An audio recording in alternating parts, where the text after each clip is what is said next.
আমরা সব দেশের সাথে সুসম্পর্ক চাই, সমতার ভিত্তিতে, সম্মানের ভিত্তিতে, এবং আমরা এই লক্ষ্যেই কাজ করে যাচ্ছি। অনেকে ভারতের সাথে সম্পর্ক নিয়ে প্রশ্ন তোলেন, যেহেতু এক ধরনের একটা অস্বস্তি এই সরকার পরিবর্তনের পরে ছিল। আমি আপনাদেরকে এটুকু বলতে চাই, আমাদের পক্ষ থেকে আমরা খুব স্পষ্ট বার্তা দিয়েছি যে আমরা ভালো সম্পর্ক চাই, দুই পক্ষের স্বার্থের ভিত্তিতে। নিশ্চিন্তে খান স্বাস্থ্যকর অল টাইম পান, অল টাইম হেলদি লাইফ।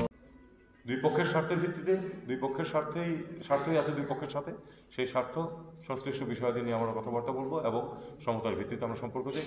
আমি আশা করি যে এই অস্বস্তি কেটে যাবে, আমরা সবার সাথেই ভালো সম্পর্ক প্রতিষ্ঠা করতে পারব। আপনারা জানেন যে আমাদের এটা অন্তর্বর্তী সরকার, আমাদের কিন্তু একটা বিশেষ পরিস্থিতিতে দায়িত্ব আমাদের অর্পণ করা হয়েছে, আমরা সেটা নিতে রাজি হয়েছি।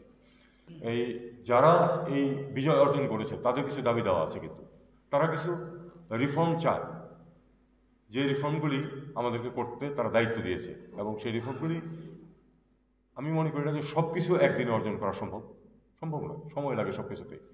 কিন্তু অন্তত যেন মৌলিক রিফর্ম, এবং তারপরে যে এই যে আপনার রিফর্মের পথ থেকে যেন সরে যেতে না পারে সেই ট্রেনটা, এইটুকু ব্যবস্থা করে দিয়ে আমাদের উপর যে দায়িত্বটা দেওয়া হয়েছে সেই দায়িত্বটা অর্পণ করে রাজনীতিবিদদের হাতে ক্ষমতা দিয়ে আমরা চলে যাবো, তারা দেশ চালাবে।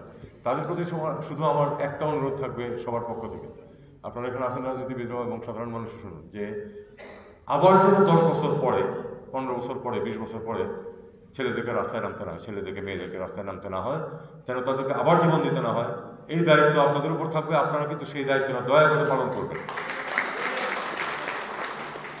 সেই দায়িত্ব যদি ঠিক মতো পালন করা হতো গত 50 বছর, তাহলে কিন্তু ছেলে মেয়েদেরকে জীবন দিতে হতো না। এটা কিন্তু রাজনীতিবিদদের ব্যর্থতা। আপনারা আপনাদের ব্যর্থতাটা মেনে নিন, মেনে নিয়ে এই ব্যর্থতা আবার আসবে না সেই যে প্রত্যাশা মানুষের, সেই প্রত্যাশাটা আপনারা পূরণ করুন। এটা হলো আমার অনুরোধ।